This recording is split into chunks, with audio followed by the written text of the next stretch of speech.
Bayangkan, kita berada sekitar 70 juta tahun yang lalu, di akhir periode Kapur, saat dinosaurus raksasa masih menguasai daratan dan laut dipenuhi oleh predator buas seperti Mosasaurus.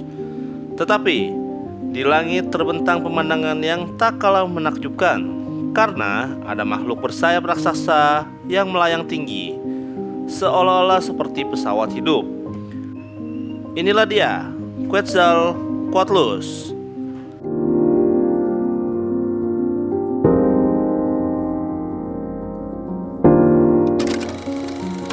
Quetzalcoatlus adalah salah satu Pterosaurus terbesar yang pernah hidup di bumi. Namanya diambil dari dewa mitologi Aztec Quetzalcoatl yang digambarkan sebagai ular berbulu bersayap. Nama ini sangat sesuai karena hewan ini benar-benar menyerupai gabungan antara reptil dan burung raksasa yang misterius.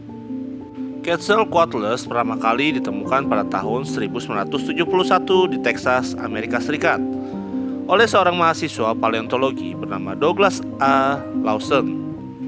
Ia menemukan fosil tulang besar yang pada awalnya sangat membingungkan.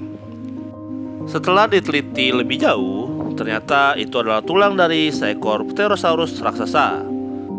Penemuan ini mengejutkan dunia ilmiah karena sebelumnya banyak ahli menduga ukuran Pterosaurus terbatas. Namun, Quetzalcoatlus menunjukkan bahwa evolusi mampu menghasilkan makhluk bersayap dengan ukuran luar biasa. Panjang sayap Quetzalcoatlus diperkirakan mencapai 10 hingga 12 meter.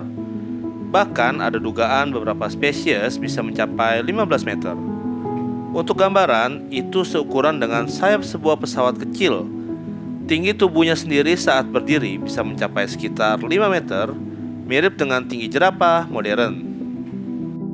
Bayangkan sebuah hewan dengan leher panjang menjulang, paruh panjang tanpa gigi, tubuh ringan dengan struktur tulang berongga, serta sayap yang terentang luas di langit.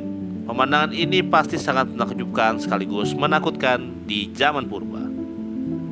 Yang menarik, meskipun sayapnya besar, Quetzalcoatlus tidak selalu menghabiskan waktunya di udara. Para ahli memperkirakan ia juga berjalan di daratan dengan menggunakan keempat kakinya. Mirip dengan kelelawar besar yang sedang merangkak. Posisi tubuhnya tegap dengan leher panjang yang memungkinkan ia mencari makanan di tanah atau di air dangkal. Jadi, Quetzalcoatlus bukan hanya penguasa udara, tetapi juga mampu beradaptasi dengan baik di daratan. Mengenai pola makan, para ilmuwan masih berdebat. Ada yang berpendapat bahwa Quetzalcoatlus adalah pemangsa aktif yang berburu hewan kecil seperti dinosaurus berukuran mungil, kura-kura, atau hewan lain di daratan.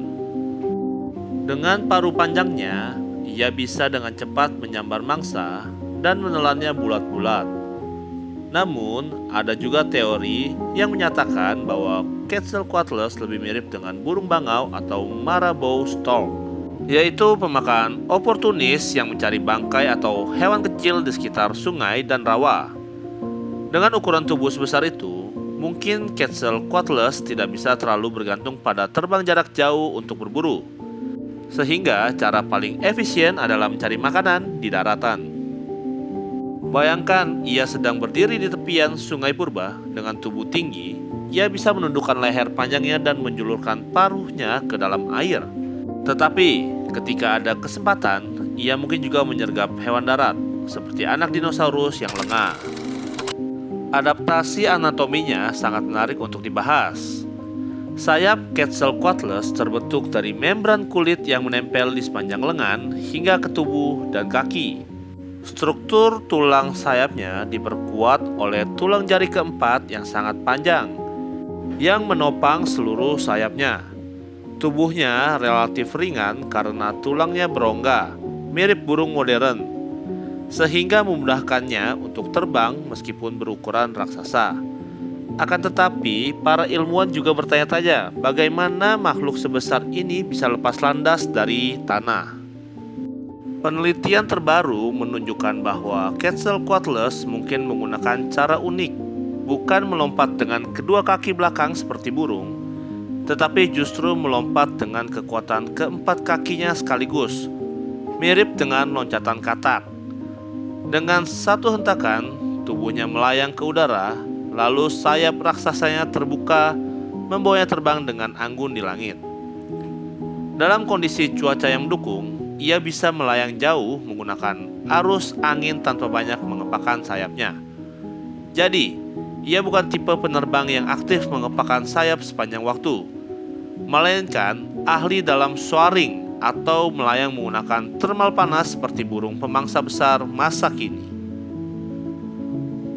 Habitat Quetzalcoatlus berada di wilayah yang sekarang kita kenal sebagai Amerika Utara bagian tengah.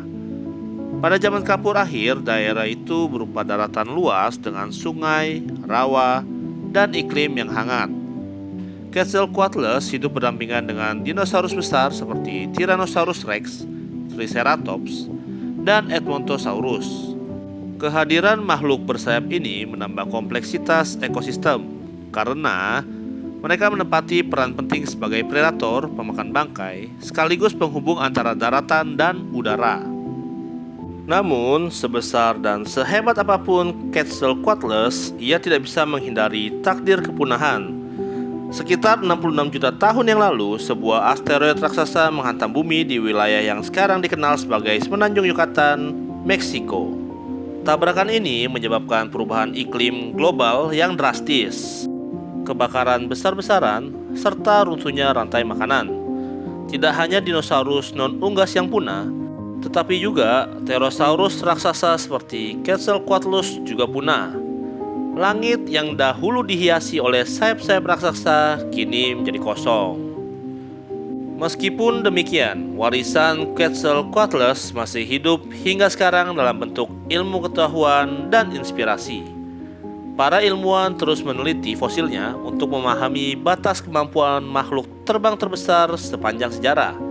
Sementara bagi kita, Quetzalcoatlus menghadirkan pelajaran bahwa kehidupan di bumi penuh dengan bentuk yang luar biasa. Dan evolusi bisa menghasilkan makhluk yang bahkan lebih menakjubkan daripada imajinasi manusia. Itulah dia kisah Quetzalcoatlus, sang raksasa langit dari masa Kapur, adalah bukti betapa luar biasanya kehidupan purba yang pernah menguasai planet kita. Dengan sayap sebesar pesawat kecil, leher setinggi jerapah, dan kemampuan melayang berjam-jam di udara, ia adalah simbol dari keajaiban evolusi. Namun pada akhirnya, bahkan makhluk sebesar dan sehebat ini pun tidak bisa menghindari kepunahan. Dan dari kisah inilah kita belajar, kehidupan di bumi selalu berubah, dan hanya pengetahuan yang bisa menjaga warisan mereka tetap hidup dalam ingatan kita. Tulis pendapat kalian di kolom komentar dan beritahu juga hewan purba apa lagi yang harus kita bahas di episode berikutnya.